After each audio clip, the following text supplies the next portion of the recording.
Not the kind that raged in the skies, though the rain did come later, but the kind that brews quietly in a person's life, building pressure until something snaps. Jessica Monroe didn't hear the click of destiny when it happened. She only heard the distant honk of an impatient taxi, the wail of her 3-year-old son Oliver in the stroller, and her own heart pounding from the sprint she'd just made across the parking lot. It was 6:47 p.m. She was late picking Oliver up from daycare again. Her boss at the diner had kept her over to clean the grill again, and her feet, aching and blistered from cheap shoes and double shifts, were screaming at her to sit. When she spotted the black luxury SUV idling at the curb with its back door already open, she didn't hesitate. Maybe it was an Uber she'd forgotten she'd called in a moment of exhaustion. Maybe it was a miracle. Either way, she needed out of the rain and on to her next shift. She lifted Oliver, still fussing, into the car seat and climbed in after him, mumbling apologies and thanks to the driver. The car smelled like leather and cedarwood. It was so clean it made her self-conscious about the scent of fry grease still clinging to her clothes. Then the voice came from the front seat. "I assume you're not trying to kidnap me, so who exactly are you?" Jessica froze. That wasn't the driver's voice. It was deep, smooth, amused, but not angry. Not yet. She looked up and saw him in the rearview mirror, a man in a charcoal suit that probably cost more than her rent. Jet black hair slicked back, a chiseled jaw, cold gray eyes that locked onto hers like searchlights.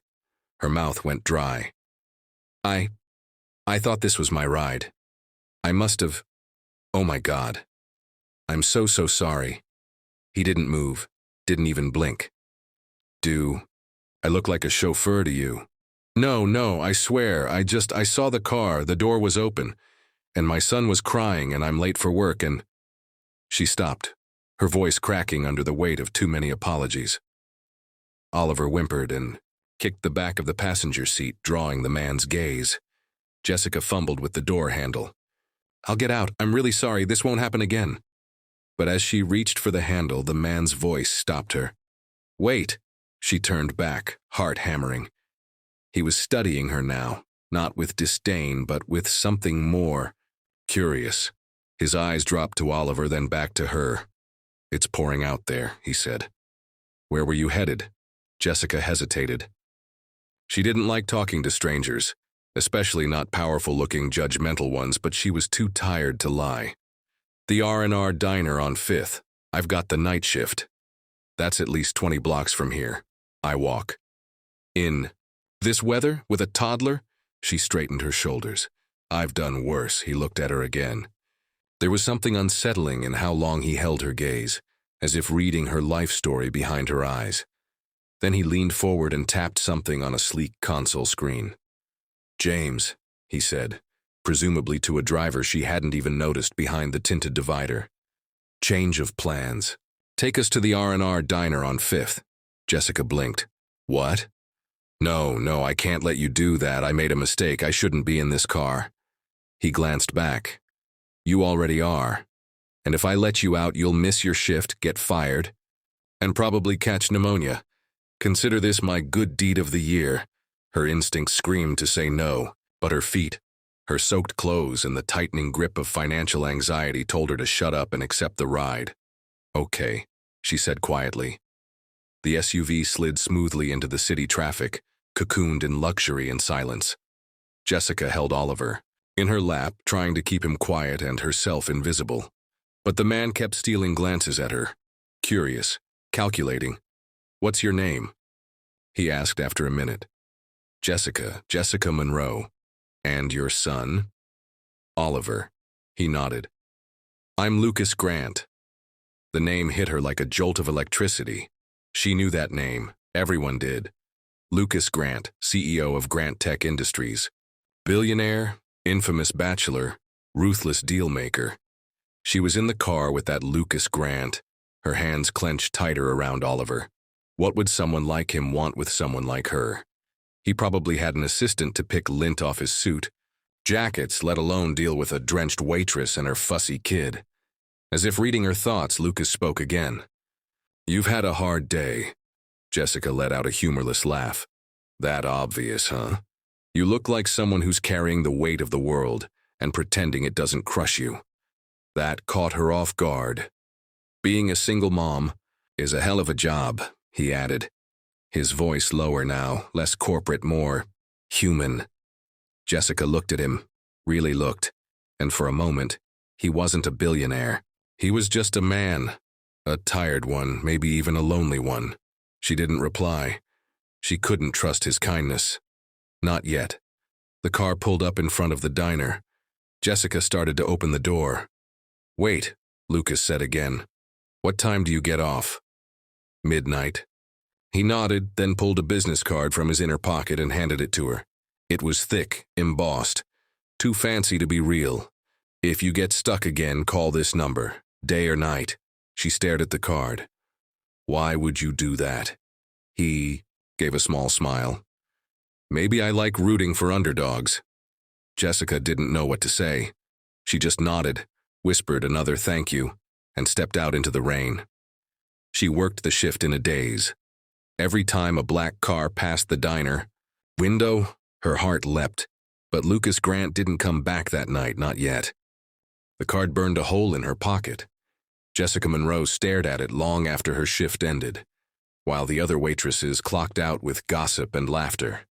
She sat at the corner booth near the window, her feet aching, her hands smelling faintly of coffee and bleach. Oliver was asleep beside her, his cheeks smudged with ketchup from the emergency chicken nugget dinner he'd eaten at midnight. Lucas Grant. Even the name printed in gold lettering looked surreal, like something out of a magazine or a dream. She'd almost convinced herself the whole ride had been a stress-induced hallucination. But the card was real. The car had been real. He had been real, tall, unreadable, and piercingly observant in a way that made her feel both seen and uncomfortable. And yet, he'd been kind, not pitying, not condescending, just kind. Jessica shook her head and tucked the card away. What was she supposed to do with that? Call him up like, "Hi, it's the broke waitress you rescued once. Want to save me again?" She had pride, and even if it was chipped and dented, it was still standing.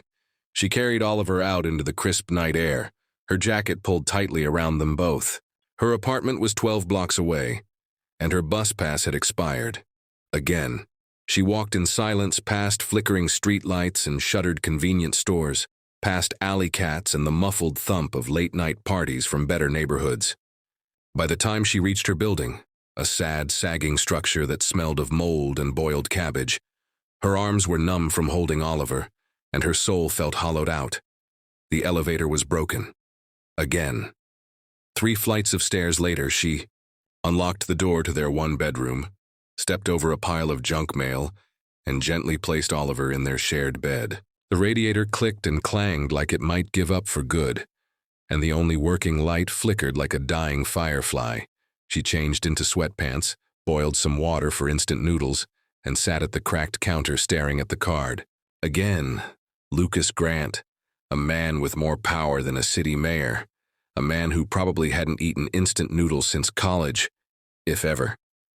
What did he see in her? Why had he cared enough to offer help? She didn't know. But she knew one thing. People, like him, didn't offer second chances. They offered one, just one, and she didn't want to waste it. The next morning came far too soon. Jessica left Oliver with her upstairs neighbor, Mrs. Delaney, a sweet retired nurse who offered babysitting in exchange for groceries, and headed to her second job at a laundromat. She barely made it in before the manager barked about folding standards and lint traps. The hours dragged. Her thoughts kept drifting, to the SUV, to Lucas's eyes in the mirror, to that voice, smooth as whiskey, sharp as a knife. By noon, she'd made up her mind. During her break, she pulled out her phone and dialed the number on the card. It rang once, twice, then Lucas Grant. Of course, he answered his own phone. Of course, his voice sounded exactly the same. Calm, cool, capable. Jessica swallowed. "Hi, this is, Jessica Monroe from the other night." A pause. "I remember," he said, and somehow that made her stomach twist in a weird, fluttery way. "I wasn't expecting your call, but I'm glad you did.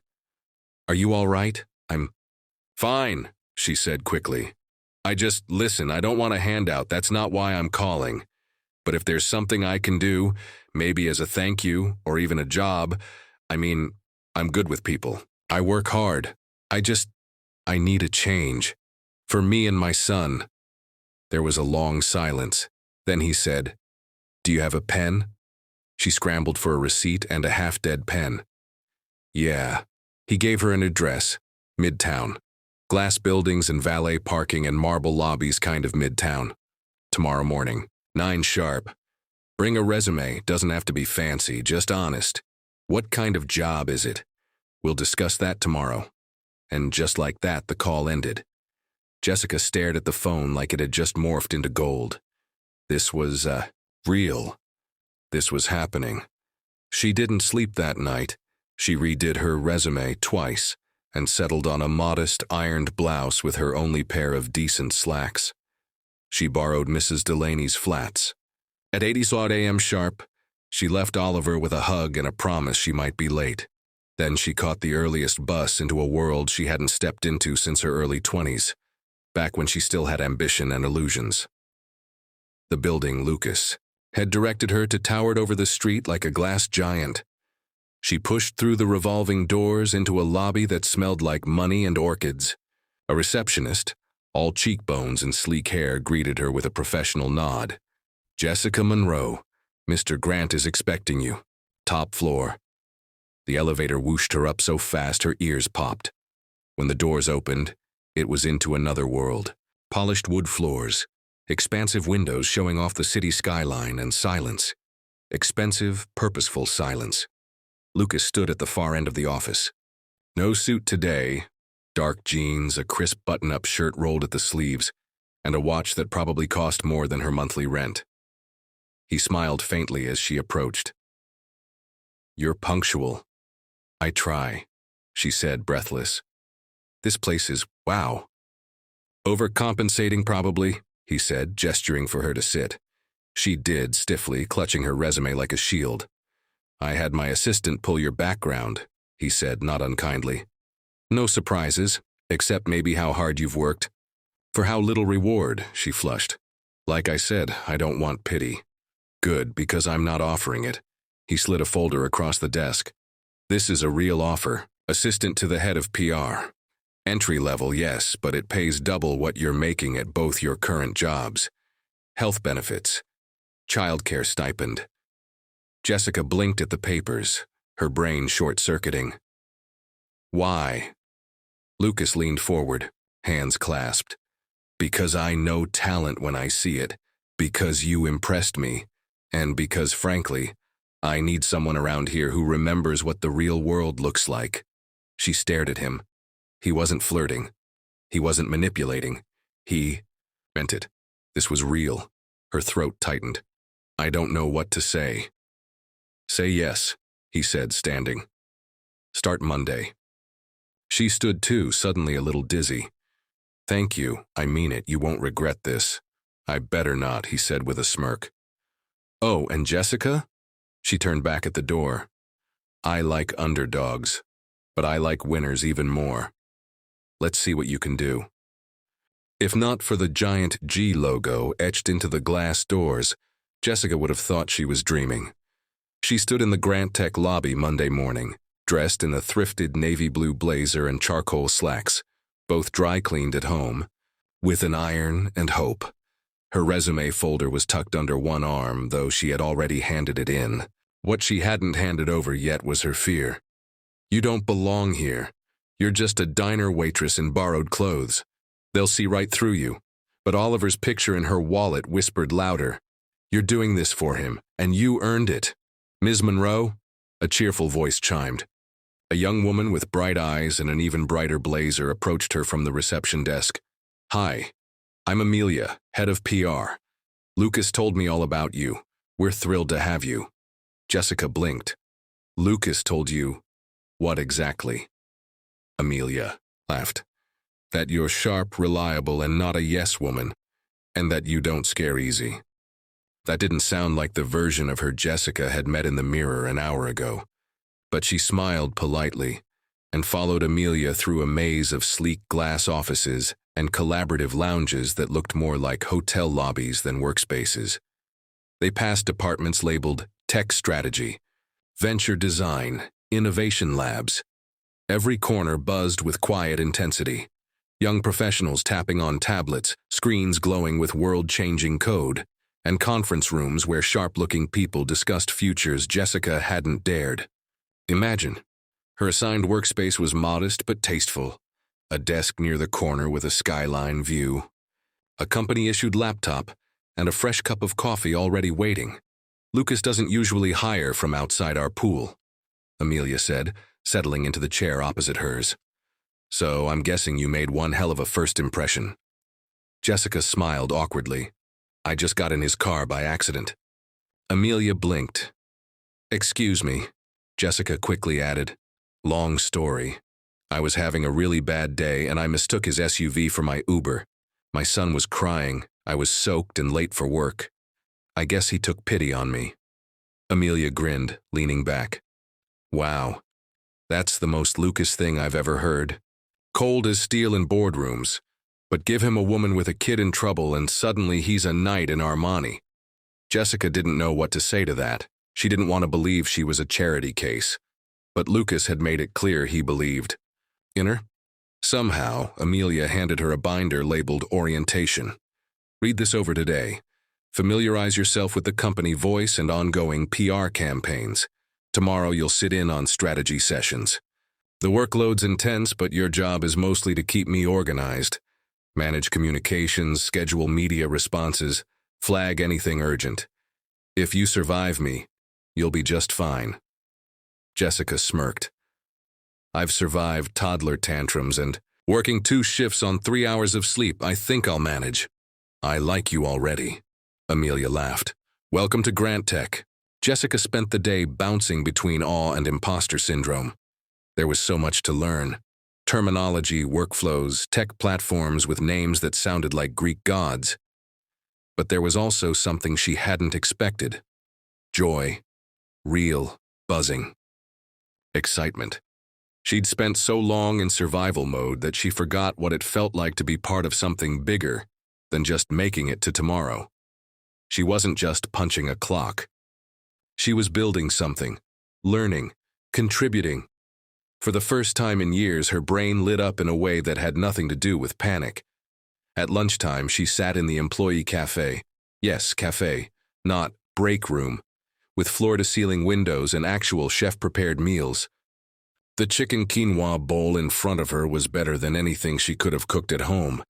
She was halfway through a bite when she heard a voice behind her. "I was wondering when I'd run into you." She turned, and there he was, Lucas Grant, in another impossibly tailored suit, holding an espresso and smiling like they shared a secret.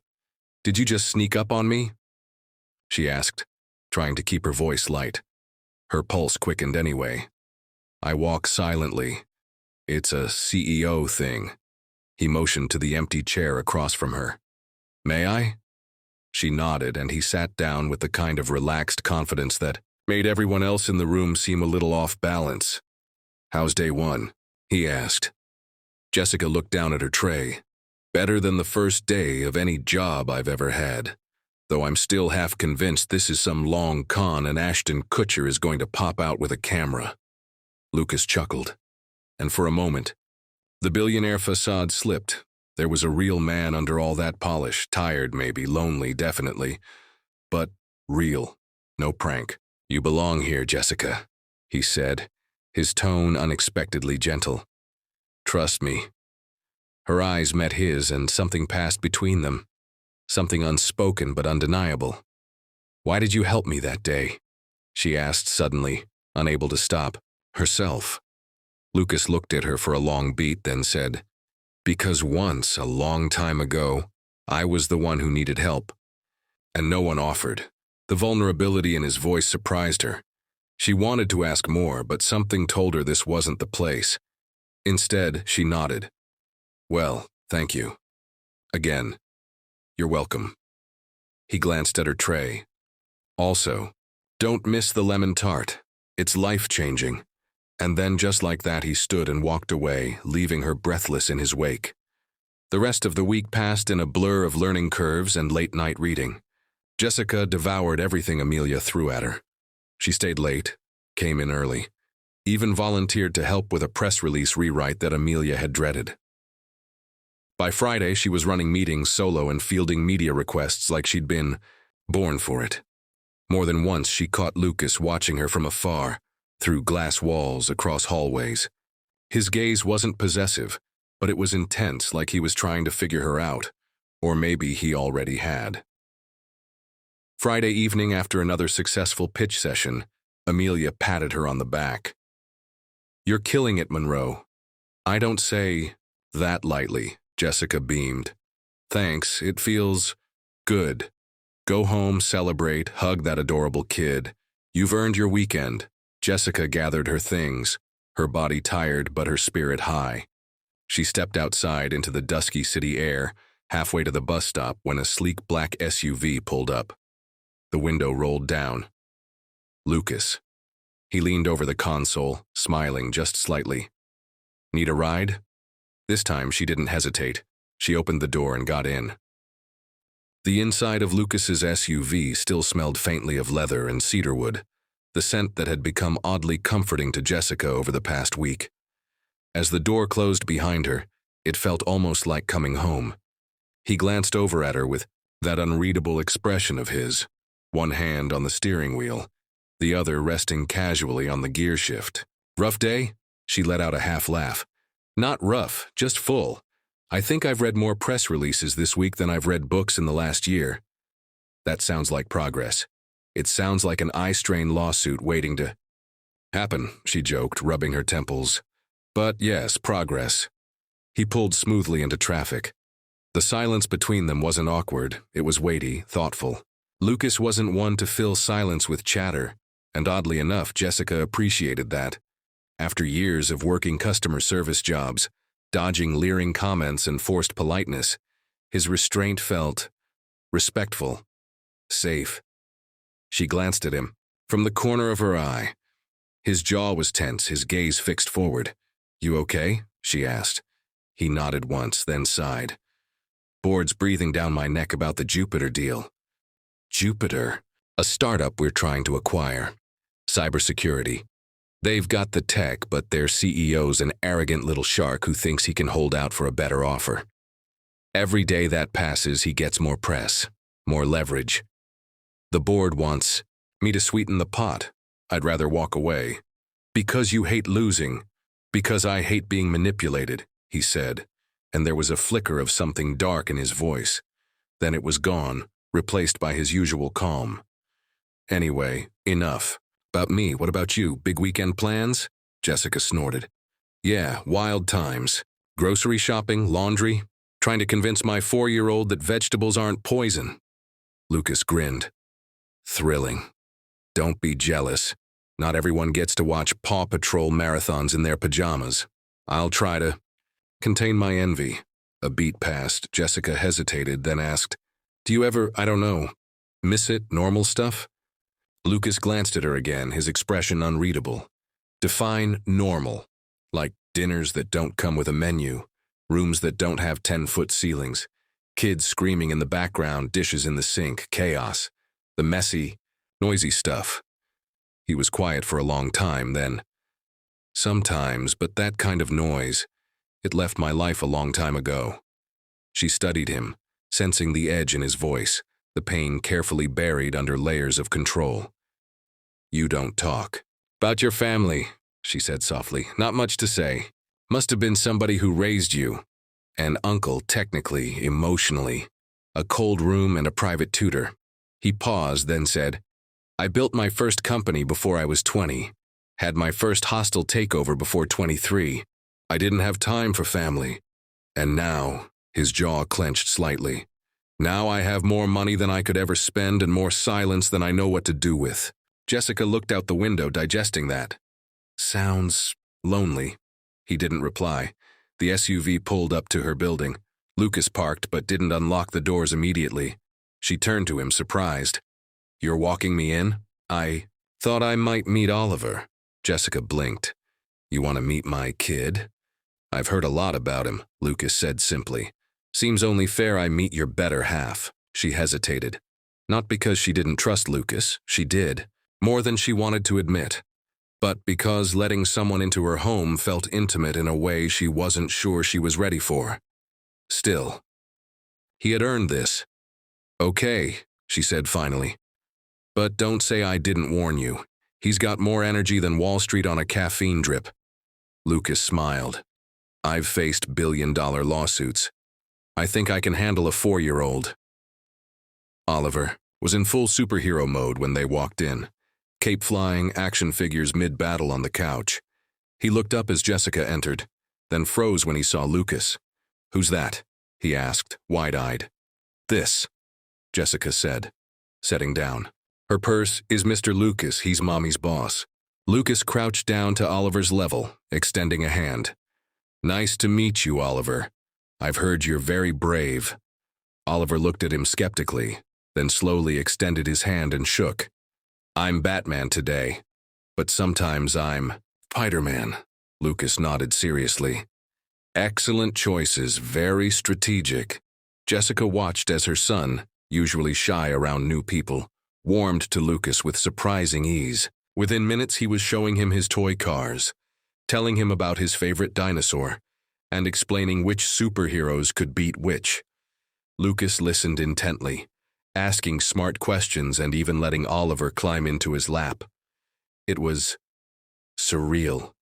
Lucas Grant, CEO, billionaire, icon, sitting in her shabby one-bedroom apartment cross-legged on a worn rug with a 4-year-old on his lap and a smile that didn't look fake for once. Jessica leaned against the kitchen counter, watching them with a mixture of warmth and unease. She wasn't used to kindness without strings. And this felt dangerously close to hope.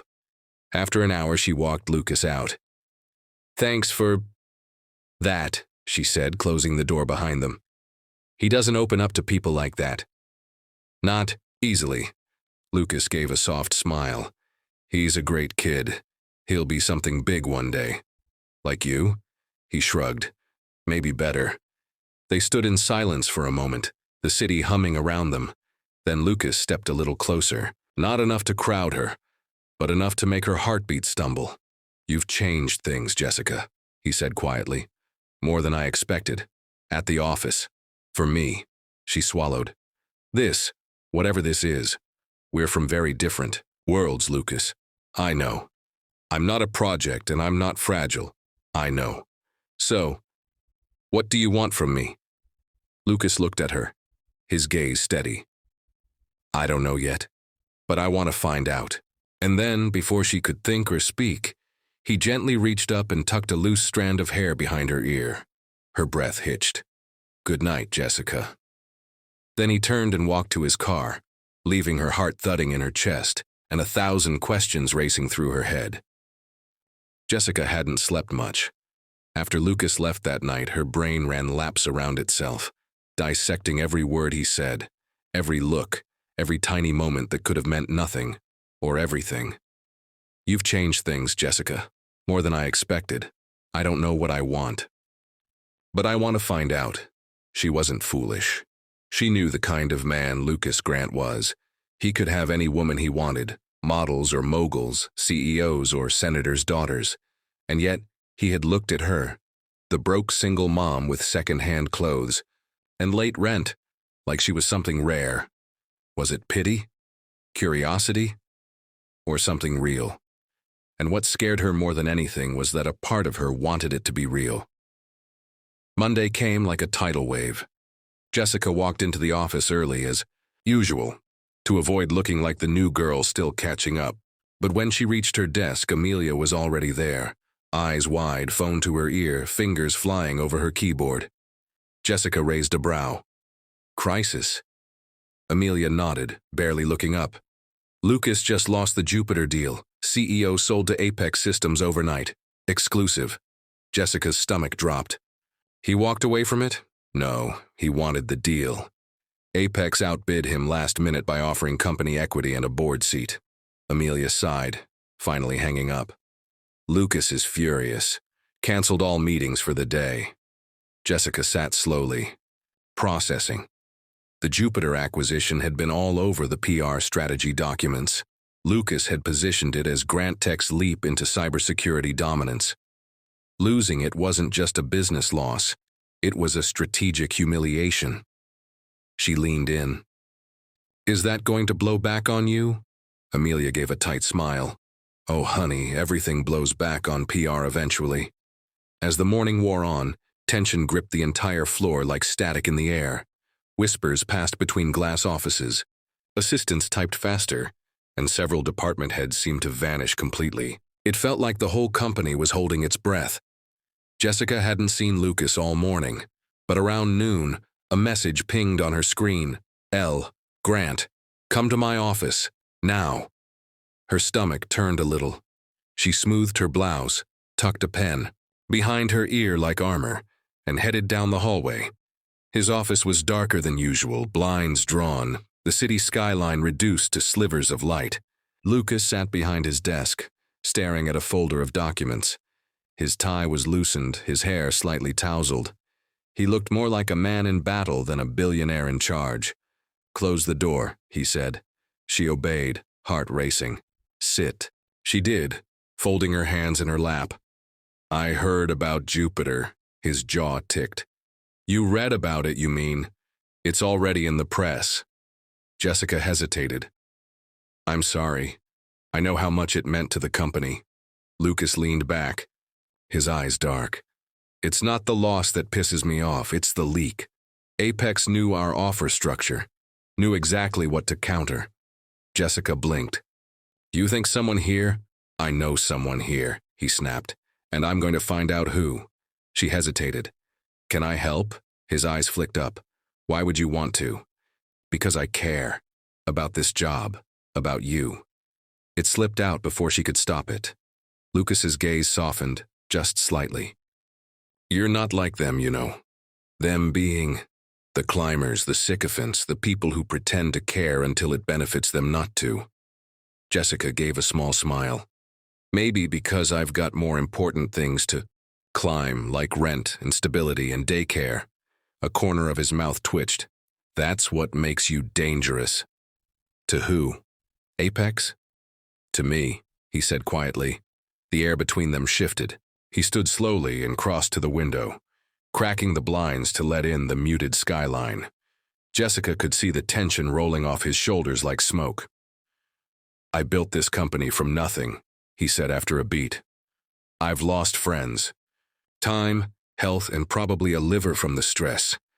I can survive losing Jupiter. What I can't survive is losing control." She stood too, moving toward him instinctively. "Then don't lose it."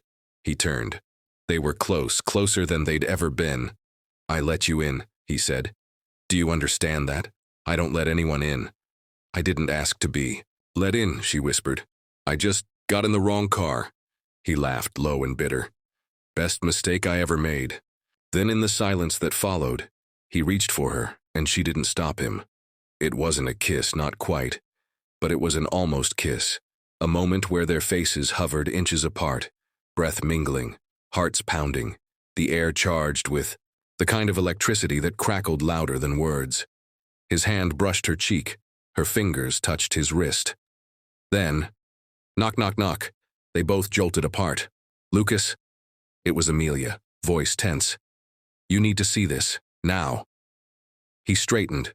Instantly. "Come in." Amelia stepped in, holding a printed email with trembling fingers. Jessica caught the header. Anonymous tip, whistleblower disclosure, Apex cyber acquisition. Lucas snatched the page, his eyes scanning quickly. Then his entire body stiffened. "Who saw this?" he asked. "Just me," Amelia said. "I pulled it from the press inbox before it was filtered." Jessica leaned in. "What does it say?" Lucas didn't answer. Instead, he turned to Amelia. "Get it to trace the server. Find the IP now." When Amelia left, Jessica stepped closer. "Lucas, what's going on?" He handed her the paper. It read, "To whom it may concern, I work at Grant Tech.